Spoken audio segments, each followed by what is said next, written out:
خیلی‌ها فکر میکنن بعد از 18 سالگی دیگه قد رشد نمیکنه، اما واقعیت اینه که استخوان‌ها ثابت نیستن. طبق قانون ولف، استخوان بر اساس فشار و تحریک تغییر شکل داده و بازسازی میشن. اگه درست عمل کنیم، حتی میتونیم 2 تا 3 اینچ به قد اضافه کنیم. 3 تا روش کلیدی. قسمت اول، صفحات رشد. صفحات رشد مهمترین عامل افزایش قدن و معمولا بین 18 تا 20 سالگی بسته میشن. اما با تنظیم هورمون و سبک زندگی مناسب میتونیم اونها رو کمی طولانی تر باز نگه داریم. برای این کار از غذاهای حاوی سویا کمتر استفاده کنیم، چون میتونه استروژن بدن رو اضافه بکنه. ورزش منظم و تمرینات سخت انجام بدین تا تولید طبیعی تستوسترون اضافه بشه. تمرینات پایین تنه مثل دوی سرعت، طناب زدن و اسکوات رو تو برنامه روزانه خودتون داشته باشید.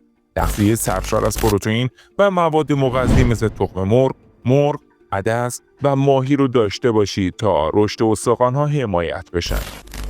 نکته دوم، بازسازی تطبیقی. استخوان‌ها با فشار و فعالیت مکرر سازگار میشن. حتی بعد از بسته شدن صفحات رشد، این سازگاری میتونه باعث افزایش طول استخوان‌های بلند بشه. یه مثال ساده بزنم. دوچرخه سواری. ارتفاع زین رو طوری تنظیم بکنید که پاها در پایین‌ترین نقطه پدال کاملا صاف باشن.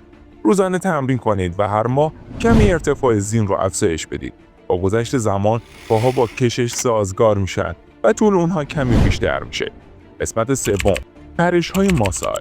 پرش‌های مکرر باعث ایجاد تغییرات کوچیک در استخوان‌ها میشن و در نهایت طول اونها رو افزایش میدن. حتی اگه صفحات رشد بسته باشن، این اتفاق خواهد افتاد. روش پیشنهادی ما، روزانه چند ست پرش عمودی و ترکیب اون با دوچرخه سواری.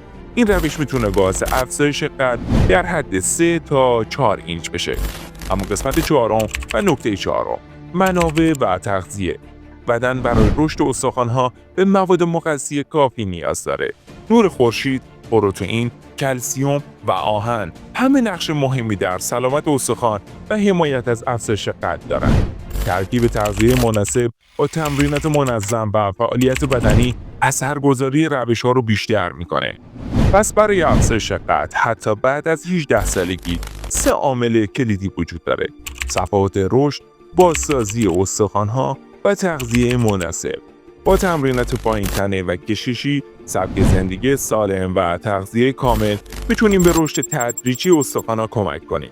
نکته مهم اینه که صبر، استمرار و رویکردهای علمی کلید رسیدن به نتایج واقعی و پایداره. خیلی ممنون که در مسیر آلفا تا اینجای کار با مستر آلفا همراه بودید.